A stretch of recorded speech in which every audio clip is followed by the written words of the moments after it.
Vamos a empezar una serie de videos donde vamos a comparar, primero pensándolo un poco desde el punto de vista teórico y después desde una perspectiva aplicada, a comparar la regresión clásica versus la regresión bayesiana.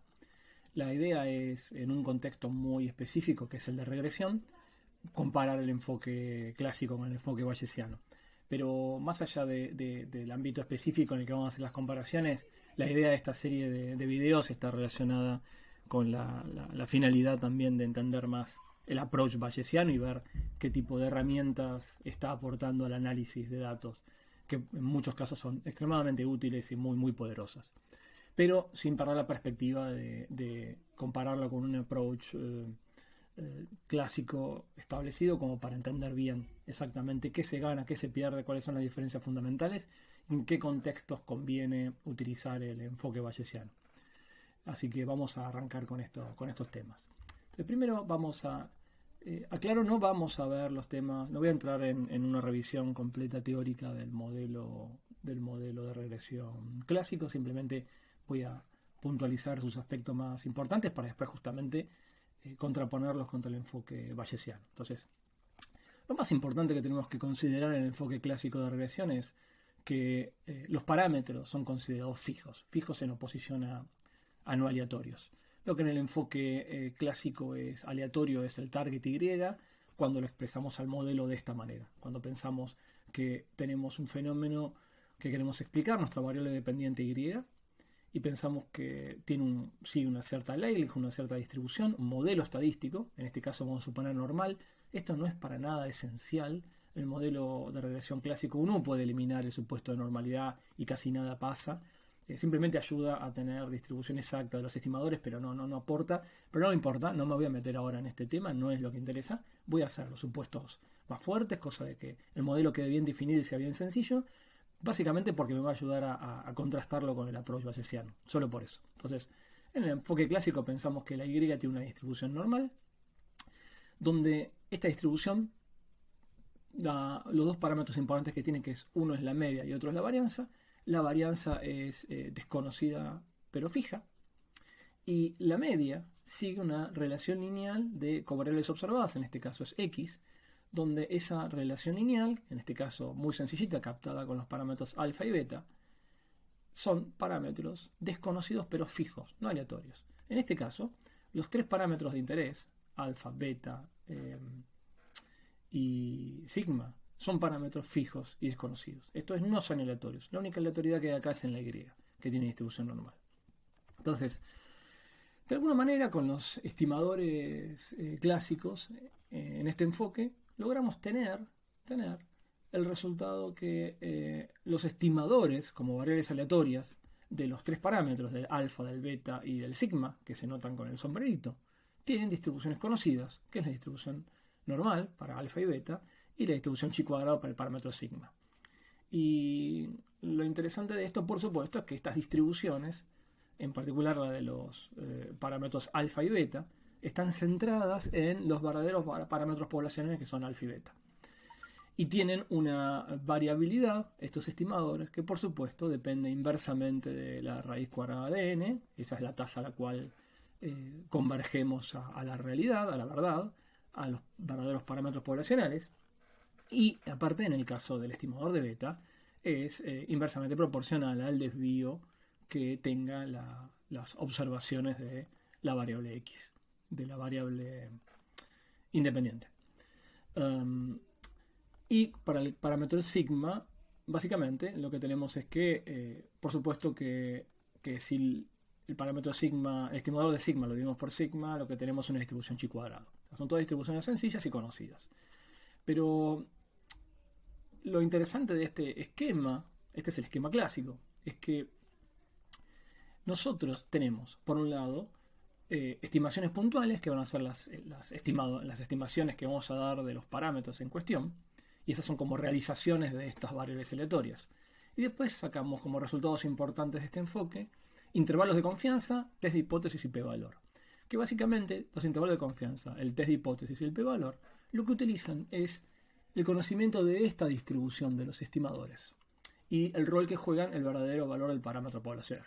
Por ejemplo, siempre me gusta poner este ejemplo porque porque me parece que es uno de los resultados más importantes de la estadística clásica, es pensar un poco cómo se calcula el p-valor. El p-valor, por ejemplo, del parámetro beta, lo obtenemos haciendo un supuesto de que beta es igual a 0. O sea, suponemos que el beta no juega ningún rol en la explicación de Y, pensamos que beta es igual a 0. Y calculamos, con esa distribución normal que tenemos más arriba, con esta distribución que está acá, calculamos, si enchufamos acá un beta igual a 0, suponemos que beta es igual a 0, calculamos cuál es la probabilidad de observar un valor como el valor del estadístico, el valor, la realización de nuestro estadístico, de nuestro estimador, nuestro beta sombrerito, nuestro número, cuál es la probabilidad de observar un valor tan extremo o más extremo que ese, bajo la hipótesis de que beta es igual a 0 y con la distribución que conocemos del estadístico. Y de ahí obtenemos el p-valor. Y con razonamientos parecidos obtenemos intervalos de confianza y obtenemos test de hipótesis. Y entonces, ¿cuáles son las ventajas y las desventajas del enfoque clásico? Yo diría que las primeras, la ventaja más importante del enfoque clásico es la simplicidad y los pocos supuestos. Mejor dicho, no la simplicidad de explicación, creo que eso es una desventaja. Me parece que es abstracto y es difícil de entender, por eso a veces es tan difícil la estadística o las primeras nociones de estadística que uno aprende. Pero sí es cierto que son simples los supuestos, son pocos los supuestos. Vamos a repasar brevemente un segundo cuáles son esos supuestos. Entonces, yo acá utilicé una expresión abreviada de alguna manera, esta idea de que la variable que queremos explicar sigue una distribución normal que está centrada en nuestro modelo determinístico con parámetros fijos y con una varianza desconocida pero fija. Vamos a tratar de mirar un poco una expresión alternativa un poco más completita, que es equivalente, pero que nos va a permitir desagregar un poquitito mejor los supuestos y discutir brevemente sobre estos supuestos. El mismo modelo yo lo puedo pensar, la única diferencia acá es a beta lo llamo beta 1 y tenemos en vez de alfa beta 0, pero este de nuevo sigue siendo el intercept. En el modelo clásico uno puede pensar que quiero explicar una variable y como una suma de dos componentes. Una parte determinística, que depende de parámetros fijos y de covariables observadas, también fijas, y una parte estocástica, que es la parte aleatoria.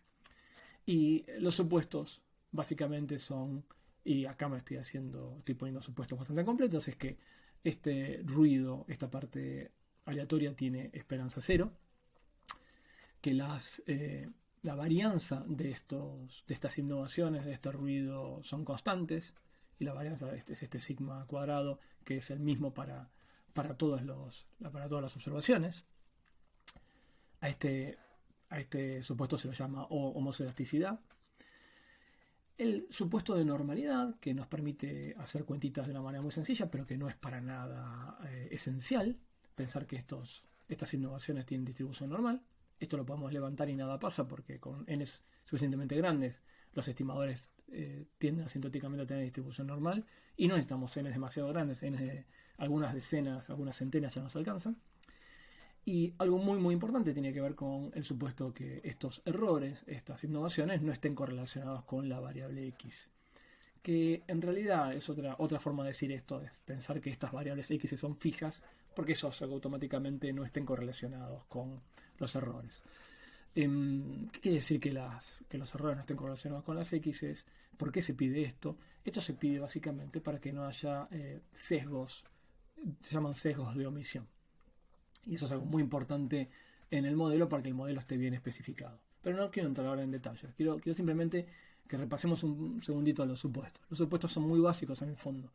Y los supuestos más importantes tienen que ver con que estas innovaciones tengan media 0 y no estén correlacionadas con las x. El supuesto de normalidad lo podemos levantar, y el supuesto de homoscedasticidad también lo podemos levantar, porque solo afecta a la eficiencia. Entonces, los supuestos que estamos teniendo son muy pequeños. Y con muy pocos supuestos podemos obtener cosas muy importantes como estas estimaciones puntuales y estos intervalos de confianza, los p-valores y los test de hipótesis. Por supuesto, ¿cuál es la desventaja que tienen el enfoque clásico? La desventaja es que cuando queremos agregar información sobre los parámetros que estamos investigando, la información que obtenemos de alguna manera es un poco indirecta. y por eso un poco se vuelve tan abstracta la interpretación de los test de hipótesis y los intervalos de confianza. Hay que hacer este ejercicio mental de imaginarse cómo sería la distribución si realmente la variable X no jugase ningún rol en la explicación de Y. Eso se podría pensar como que beta es igual a 0, y uno tiene que preguntarse, bueno, si beta fuera igual a 0, entonces con la distribución del estadístico tendría esta pinta, sería normal centrada en 0, con cierta variabilidad que puedo estimar, y en base a eso puedo calcular una probabilidad de determinados eventos, con la cual saco el p-valor, o con esa distribución haciendo un pequeño pivoteo puedo extraer un intervalo de confianza o puedo hacer un test de hipótesis. Pero es bastante indirecta la evidencia que tengo. Hay un esquema de pensamiento que es el approach bayesiano, que nos va a dar información muchísimo más interesante y más rica sobre los parámetros, pero por supuesto con el agregado de supuestos mucho más fuertes. Entonces lo que vamos a ver en el próximo video es qué cosas agrega el enfoque bayesiano y qué nos permite obtener a cambio de estos supuestos adicionales, que es lo que nos permite el enfoque bayesiano obtener gracias a suponer más cosas. La principal diferencia del enfoque bayesiano es modelar a los parámetros, suponer a los parámetros como variables aleatorias. Esa es la fundamental diferencia que tiene el enfoque bayesiano con el enfoque clásico. Incluso con el mismo modelo, o sea, pensando que la target, la Y, tiene una distribución normal y la esperanza de esa distribución se modela linealmente en función de una variable observable que es X, la idea es que ahora los tres parámetros de este modelo tan sencillo, del modelo de regresión lineal simple, alfa, beta y sigma, no son más parámetros fijos desconocidos, sino que son variables aleatorias. Y estas variables aleatorias, tanto el alfa, el beta y el sigma, se los dota de una distribución, se les da una ley de distribución, que en el fondo podría ser cualquiera. Normalmente en este contexto se les da a los parámetros del modelo lineal alfa y beta distribuciones normales, pero estrictamente podría ser cualquier distribución. Y a estos parámetros se les da una distribución que en general está centrada en 0. Uno piensa que el valor esperado de este parámetro con el que se modela es 0, y uno le da la libertad para moverse a izquierda o derecha tanto como la evidencia nos permite. Ya vamos a ver más adelante eso. Y tiene una variabilidad que la tenemos que fijar de antemano, una varianza, que es este tau sub alfa para el parámetro alfa y tau sub beta para el parámetro beta, que es la variabilidad que le damos a priori a estos parámetros, que refleja en alguna medida la incerteza que tenemos de cuál es el verdadero valor del parámetro. O sea, en este modelo a priori para alfa y para beta, el parámetro tau sub alfa y tau sub beta, estos parámetros están determinándome cuánta libertad le estoy dejando a estos parámetros, cuánta libertad les estoy dejando para moverse en el proceso de estimación. Entonces, valores más cercanos de tau a 0, valores más chicos, voy a estar atando de alguna manera estos parámetros más fuertemente, y valores más grandes voy a estar dejando que tengan más libertad para ajustarse a los datos. Este parámetro tau es un parámetro que voy a tener que fijar de antemano, y lo mismo va a pasar con el parámetro que regula la distribución del sigma. En este caso lo llamé lambda.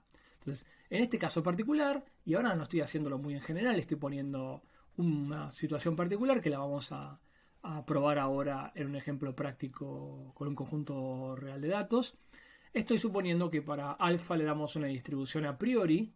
Estas distribuciones que se le dan a los parámetros se llaman distribuciones a priori o prior, y a priori en términos de es la distribución que le doy al parámetro antes de observar los datos, antes de hacer cualquier ajuste. Entonces estoy dando en este caso al parámetro alfa y al parámetro beta distribuciones normales, y al parámetro sigma le estoy dando una distribución exponencial, donde el parámetro de la distribución exponencial es lambda, que también tenemos que fijar de antemano para después realizar el proceso de ajuste. Entonces, lo importante entender en este caso es la diferencia fundamental, que es, por más que el modelo que se ajusta a los datos es el mismo, o sea, dicho de otra manera, la likelihood que le estamos dando que relaciona a la variable aleatoria Y que queremos explicar, y cómo esta variable aleatoria se comporta en términos de los parámetros, es la misma, porque es un modelo normal. La diferencia fundamental es que ahora estos parámetros no son fijos, sino que estos parámetros se los piensa aleatorio y se le da una distribución a priori de estos parámetros. ¿Para qué se le da una distribución a priori? La distribución a priori es una forma de medir el conocimiento que yo puedo tener sobre estos parámetros. Si yo creo que, si yo no tengo ninguna información sobre los parámetros alfa y beta, voy a plantear una normal que está centrada en 0 y le voy a poner estos valores de tau lo más grandes posibles. En tanto que si yo tuviera algún conocimiento específico sobre el valor y supiera por alguna medida, por ejemplo, que el beta tendría que estar cercano al 4 porque tengo estudios previos o alguna relación causal me indica que el valor debiera ser 4 más menos una cierta cantidad de desvíos que de alguna manera son los que quiero estimar con mis datos, esa información tengo que dársela a la prior, porque el método va a empezar a inferir a partir de la prior que mejor refleje el conocimiento previo que yo tengo del fenómeno. En este caso en particular, yo estoy proponiendo lo que se llaman distribuciones no informativas, que es lo más abiertas posibles como para tratar de que cuando calibre el resultado final obtenga lo que refleje más fielmente a las observaciones y no tanto suposiciones a priori demasiado férreas, demasiado restrictivas. Lo interesante de esto, y esto es lo importante, es que la información que vamos a sacar al final del procedimiento en el enfoque bayesiano son distribuciones. O sea, son las distribuciones que se llaman a posteriori de los mismos parámetros que supusimos aleatorios en el modelo. O sea, vamos a tener para cada uno de estos tres parámetros, alfa, beta y sigma, una distribución a posteriori de haber visto los datos. La distribución a posteriori significa qué distribución tiene esta variable aleatoria alfa condicional a que yo puse una distribución a priori con un cierto parámetro que lo fijé, que era este tau sub alfa, pero aparte condicional a que yo observé estos pares de datos X e Y, que son los que provienen de mi muestra. O sea, la idea es, yo arranco para alfa con una distribución a priori, que la supongo, la invento, y después de ajustar por los datos, después de condicionar a los datos, obtengo una distribución a posteriori, que es una actualización de esa distribución original que le puse a los parámetros. Y eso vale para alfa, para beta y para sigma. Vamos a ver ahora, a repasar un poco conceptualmente, no ya en el modelo de regresión, sino más en general, recordar un poquito qué es esta idea bayesiana de calcular la posterior en función de las observaciones y de la prior. Entonces, recordemos un segundito, y esto es conceptual, que el objetivo de la lógica bayesiana es plantear un modelo para los datos. O sea, la variable que yo quiero explicar, y esta es mi likelihood, es cuál es el modelo, cómo creo yo que se comporte Y en función de los parámetros. En este caso, la ley que vincula a la Y con los parámetros, esa likelihood, en este caso particular que estuvimos viendo recién para el modelo de regresión, es la distribución normal que vincula a la Y con estos parámetros alfa, beta y sigma. Esa es la likelihood, y en eso no hay ninguna diferencia entre el modelo clásico y el modelo bayesiano, porque eso es todo toda la información que yo puedo tener sobre el proceso y que puedo ver reflejada en las observaciones. El proceso de alguna manera depende de los parámetros a través de una ley que impacta sobre la variable que yo quiero modelar, que es la Y. La diferencia fundamental es esta otra parte, que es no pensar a este parámetro fijo, por eso acá no hay una coma, sino que lo que hay es una barra de condicional. La likelihood en realidad es condicional al valor del parámetro, porque en el fondo, en el contexto bayesiano, ese parámetro se lo piensa aleatorio. Entonces, la forma y esa aleatoriedad original, iniciática que se le da al parámetro es la distribución prior para el parámetro, que en este caso lo llamamos en general tita, pero en nuestro modelo ese tita en realidad en el fondo es un vector que constituido en este caso por el alfa, el beta y el sigma. Con la construcción, con cómo construyo la posterior, que es la verdadera inferencia que hace el bayesianismo. Bueno, salvo esta corrección que se hace para que esto termine siendo una distribución, porque la posterior es una distribución, es la distribución a posteriori del parámetro, salvo esta constante de normalización.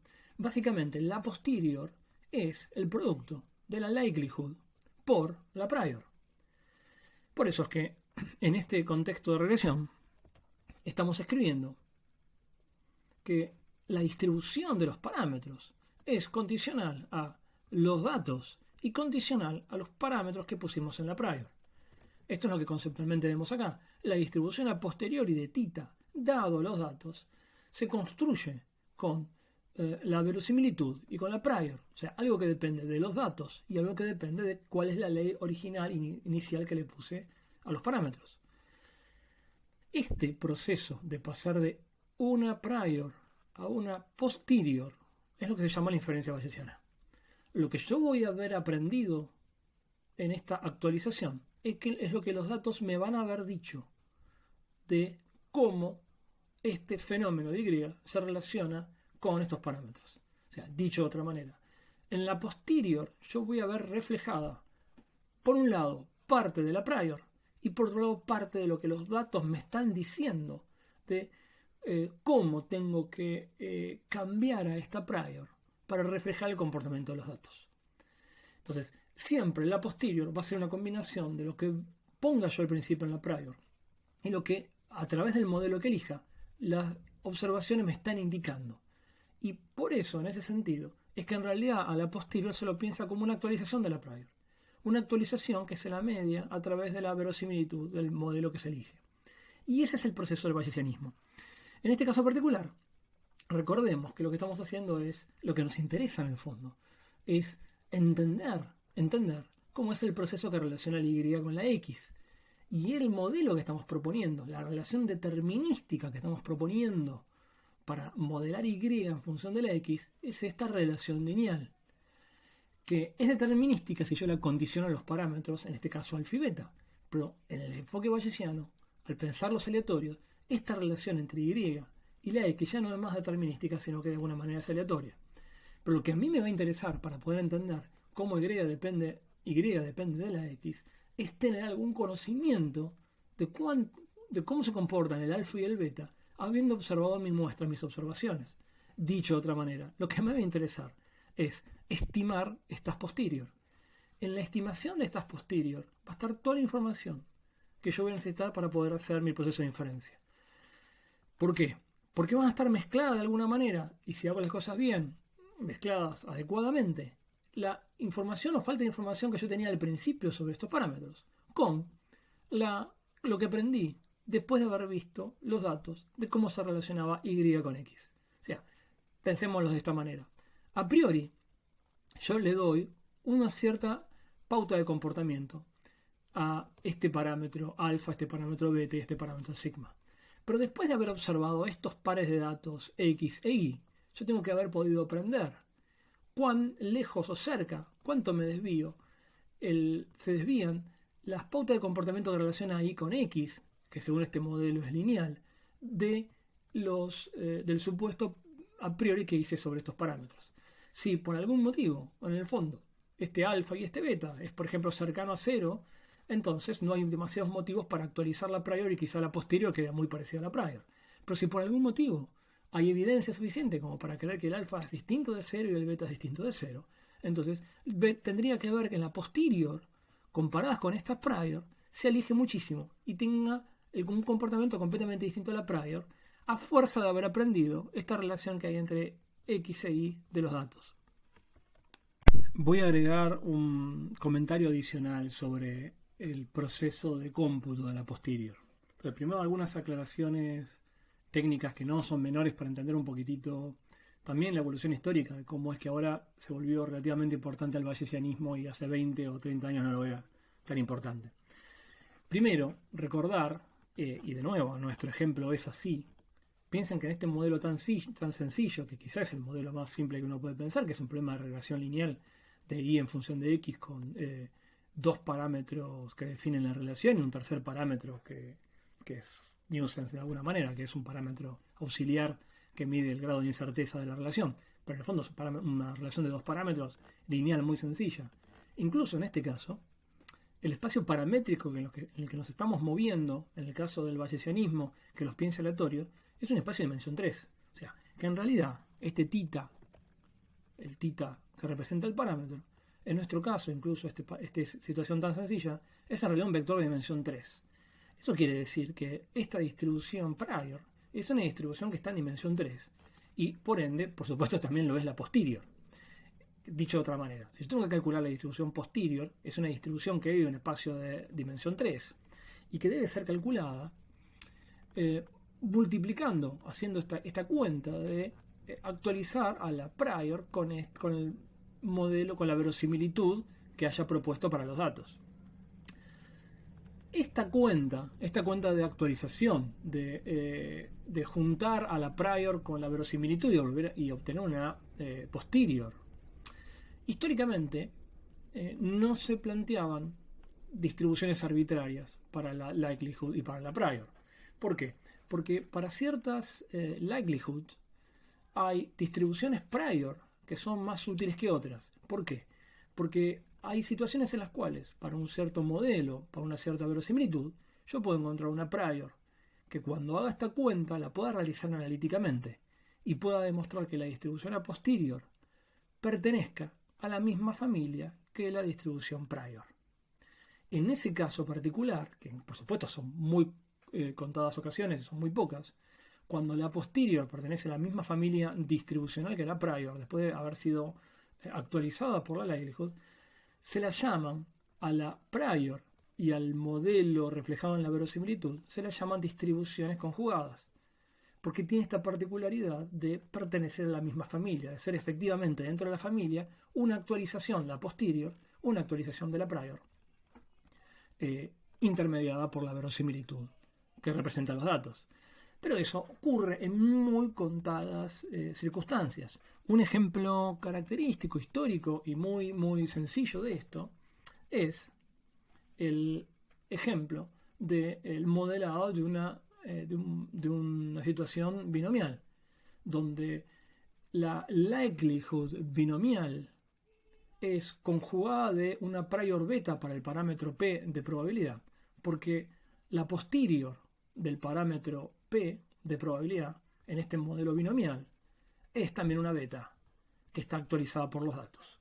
Esto es un caso muy particular de distribuciones conjugadas, o sea, la verosimilitud binomial con una prior beta para la probabilidad son distribuciones conjugadas, porque la posterior sigue estando dentro de la familia de distribución beta. La diferencia es que ahora los parámetros de esta beta son una actualización de los parámetros originales alfa y beta, intermediado por las observaciones que son x y n-x, los éxitos y los no éxitos o los fracasos. Pero, y esto es importante tener en cuenta, en general, si yo quisiera tener más libertades para, dado un modelo, elegir una prior que a mí me parezca razonable para mi grado de conocimiento o desconocimiento de los parámetros, no hay nada que me garantice que el producto de la posterior, el producto de la verosimilitud por la prior, no solo me dé una posterior que pertenezca a la misma familia que la prior, sino nada me garantiza que que pueda hacer esta cuenta y sea una cuenta razonable en un espacio grande. O sea, dicho de otra manera, esta cuenta analíticamente no es fácil de hacer. Es una cuenta complicada. Pero, y esto es tremendamente interesante pensar en esta situación, si bien esta cuenta, cuando yo tengo una familia de parámetros más o menos grandes, es muy difícil de hacer teóricamente, analíticamente, es muy fácil de evaluar. O sea, dado un valor particular de este vector de parámetros θ, esta verosimilitud es fácilmente evaluable, es el modelo que yo proponga para los datos. Un modelo normal, un modelo gamma, exponencial, power exponential, Box-Cox, lo que a mí se me cante, esto es muy fácil de evaluar. Dado un θ y evaluado en los datos, esto es un número muy fácil de calcular. Y por supuesto, dado que la prior es una distribución analítica que yo propongo, también es fácil de evaluar. Entonces, si bien este producto, desde el punto de vista analítico, obtener esta distribución a posteriori puede ser muy difícil, la evaluación para cualquier θ de cuánto da este producto es muy fácil de hacer. Entonces, y acá viene una idea que es tremendamente interesante y poderosa. Estamos en esta situación, queremos calcular una distribución a posteriori que es difícil de computar analíticamente, pero sabemos que salvo una constante de proporcionalidad que la convierte en una distribución, el numerador de esta expresión que define la probabilidad a posteriori es difícil de computar analíticamente pero es muy fácil de evaluar numéricamente. Entonces, la pregunta es, ¿habrá algún proceso numérico tal que utilizando la capacidad de evaluación sencilla que tiene el numerador de esta expresión me permita a mí, salvo esta constante de proporcionalidad, deducir cuál es la distribución? O sea, dicho de otra manera, esta distribución a posteriori analíticamente no la puedo calcular, pero sí que es proporcional a algo que es muy sencillo de computar numéricamente. ¿Existirá algún proceso mediante el cual, evaluando diferentes vectores θ en esta expresión, yo pueda deducir esta función, salvo esta constante de proporcionalidad? Bueno, la respuesta es sí, y esto es tremendamente interesante. Y ese procedimiento para deducir esta función de distribución de una manera numérica, basándose en la evaluación numérica de este numerador, es un proceso que se lo conoce como Markov Chain Monte Carlo. O sea, es un proceso iterativo en el cual, después lo vamos a ver más en detalle. Primero me va a interesar ver unos ejemplos aplicados del bayesianismo aplicado a regresión, y en el proceso primero ver un poco los resultados y qué es lo que devuelve el método, y después pensar un poquitito cómo funcionó. Vamos a ver primero eso, pero después vamos a ver esta idea interesante de cómo poder deducir una distribución compleja de evaluar analíticamente, pero numéricamente y computacionalmente en forma intensiva, aplicando la evaluación de este numerador, de este producto, para poder deducir cuál es la ley que define la distribución a posterior, mediante esta técnica que se llama Markov Chain Monte Carlo. En particular vamos a contar un procedimiento muy sencillo que es el de Metropolis-Hastings, que es una forma sencillita no es la más eficiente, pero es fácil de entender cómo es que se obtiene esta distribución a posteriori.